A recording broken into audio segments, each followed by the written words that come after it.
Personality test हमारे पास एक ऐसा मेथड है जिसमें हम ह्यूमन पर्सनैलिटी के फैक्टर्स या कंस्ट्रक्शन के बारे में पढ़ते हैं। ये एक वो टूल है जो हमारे पास ह्यूमन पर्सनैलिटी को मेयर करने के लिए, उसके डिफरेंट फैक्टर्स को, उसकी डिफरेंट ट्रेट्स को, करेक्टरिस्टिक्स को मेयर करने के लिए यूज होता है। पर्सनैलिटी फैक्टर के हमारे पास डिफरेंट फील्ड्स में यूजेस हैं। Relationship counselling, clinical psychology, forensic psychology, school psychology, career counselling, employment testing, occupational safety treatment, relationship, इन सब में पर्सनैलिटी टेस्ट बहुत ज़्यादा यूज़ होते हैं, क्योंकि इस सब के लिए उस बंदे की सबसे पहले आदतों को, उसकी पर्सनैलिटी के कॉन्स्टिट्यूएंट्स को, फैक्टर्स को पढ़ना बहुत ज़्यादा ज़रूरी है।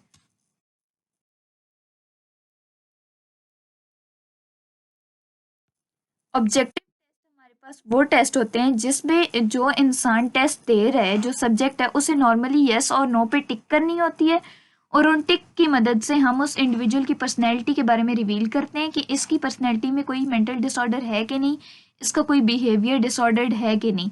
मिसाल के तौर पर MMPI टेस्ट और 16PF questionnaire test.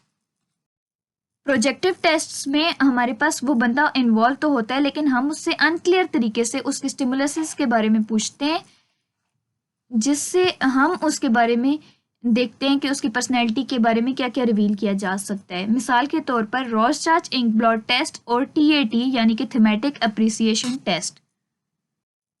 MMPI test हमारे पास आ जाता है। ये ऐसा साइकोलॉजिकल टेस्ट है जिसमें हम किसी भी इंडिविजुअल की पर्सनैलिटी ट्रेट्स जो हैं उसकी, या साइकोपैथोलॉजी यानी कि कोई एबनॉर्मेलिटी है उसके बिहेवियर में, या उसकी मेंटल हेल्थ, या उसके साथ कोई क्लिनिकल इशू है, ये डायग्नोज करने के लिए इसे यूज़ कर सकते हैं।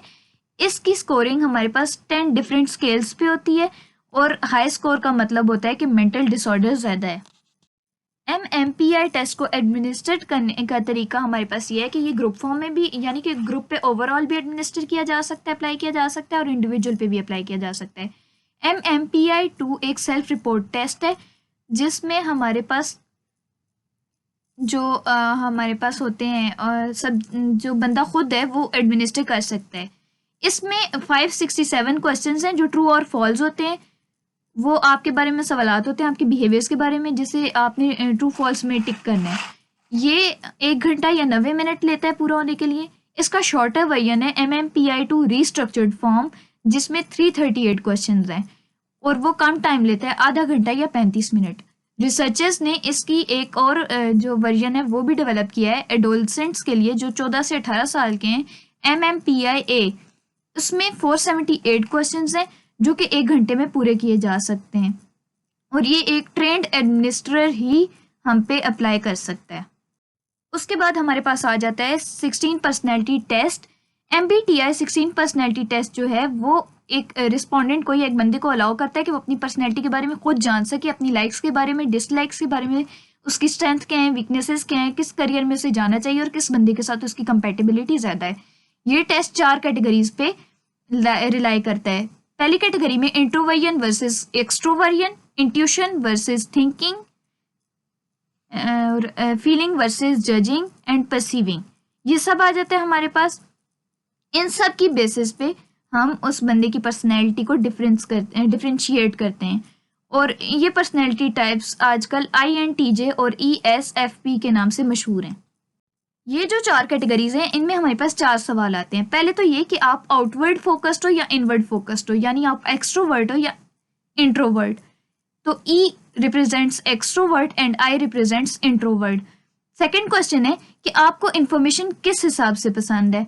सेंस करने के लिए सेंसिंग रिप्रेजेंट्स S, इंट्यूशंस यानी कि इल्हामी फीलिंग्स या फिर अपनी सोच से, तो वो हो गया N। थर्ड क्वेश्चन है आप अपने डिसीजंस किस तरह लेने पसंद करते हो। T रिप्रेजेंट्स थिंकिंग यानी सोच समझ के, एंड F रिप्रेजेंट्स फीलिंग यानी जो आप फील कर रहे हो आप वही डिसाइड कर लो।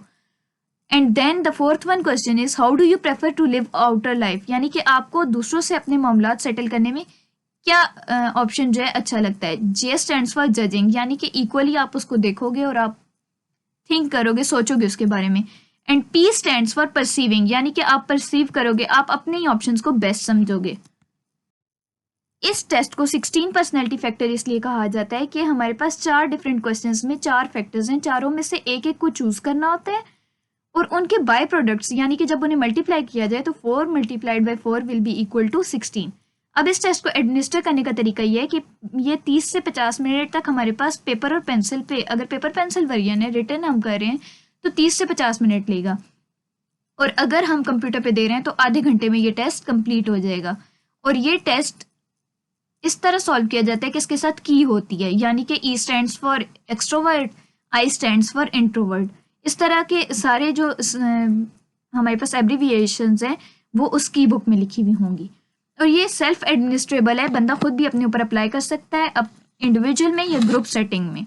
ये डिज़ाइन किया गया था एडल्ट्स के लिए जो 16 या 16 साल से ज़्यादा होंगे, और ये 30 से ज़्यादा ज़ुबानों में ट्रांसलेट किया जा चुका है। इस टेस्ट की स्कोरिंग हमारे पास 10 पॉइंट स्केल पे होती है, जिसकी मीन आती है 5.5। जिनके स्कोर्स 4 से कम होंगे वो लो कंसिडर किए जाएंगे, और जिनके 7+ होंगे वो हाई कंसिडर किए जाएंगे। थर्ड आ जाता है टेस्ट। रोस्टाच इंक ब्लॉट टेस्ट भी इसे हमारे पास कहा जाता है। ये एक प्रोजेक्टिव मेथड है जिसमें 10 इंक ब्लॉट्स शो किए जाते हैं जो ब्लैक और ग्रे कलर के इंक ब्लॉट्स होते हैं, और कुछ में डिफरेंट पैचेस ऑफ कलर्स होते हैं। ये डिज़ाइन किया गया था शिज़ोफ्रेनिया के पेशेंट्स को देखने के लिए, डिफरेंट उनके इमोशनल डिसऑर्डर्स देखने के लिए। इस टेस्ट की एडमिनिस्ट्रेशन इस तरह होती है कि 10 कार्ड दिखाए जाते हैं, 5 होते हैं ब्लैक और ग्रे कलर के पैचेस में, और 2 होते हैं ब्लैक और रेड कलर के पैचेस में, और बाकी पेस्टल कलर्स में। अब सब्जेक्ट को इंस्ट्रक्ट किया जाता है कि वो इनमें डिफरेंट शेप्स ढूंढे, इनकी शेडिंग ढूंढे, इनके कलर देखे और बताए कि इनमें क्या क्या चीज़ों से दिख रही हैं। और जब टेस्ट देख लिया जाता है तो इसके बारे में दोबारा रिपीट किया जाता है ताकि प्रॉपर टेस्ट का रिजल्ट जो है वो रिकॉर्ड कर लिया जा सके। इस टेस्ट की स्कोरिंग हमारे पास होती है इस बेसिस पे कि उन्होंने किस चीज़ को देखा है, किस स्टिमुलस को देखा है और क्या परसीव किया, यानी कि उसमें उन्हें क्या चीज़ नज़र आई है। फोर्थ वन एंड लास्ट हमारे पास आ जाता है thematic apperception test. Thematic apperception test भी हमारे पास एक प्रोजेक्टिव टेस्ट है जिसमें डिफरेंट अनक्लियर इमेजेस दे दी जाती हैं। ये इंसान की पर्सनैलिटी, मोटिवेशन और उसकी सोच चेक करने के लिए यूज़ किया जाता है। इसकी स्कोरिंग जो है वो एवरेज स्कोर 8 वेरिएबल्स के डिफरेंट स्कोर्स होते हैं, इस बेसिस पे की जाती है। इस टेस्ट की एडमिनिस्ट्रेशन क्या है कि इसमें 20 कार्ड्स होते हैं, उनमें अनक्लियर पिक्चर्स होती हैं। 8 से लेकर 10 तक कार्ड्स हम एक बंदे को दिखाते हैं एक टाइम पे, और उसे इंस्ट्रक्शंस देते हैं कि वो अपनी मर्जी से स्टोरीज बनाए, और वो पिक्चर्स अनक्लियर होती हैं। उसमें डिफरेंट लोग होते हैं, डिफरेंट कंडीशंस में, डिफरेंट सेटिंग्स में। अब एक अच्छी स्टोरी ये होती है कि उसकी अच्छी बिगिनिंग होगी, एक मिडल होगा और एक हैप्पी एंडिंग होगी। तो वो उस बंदे तक है कि उसकी सोच कैसी है, उसकी पर्सनैलिटी कैसी है और वो उसे कैसे परसीव कर रहा है। ये टेस्ट नॉर्मली हमारे पास आधे घंटे से लेकर 45 मिनट का टाइम लेता है।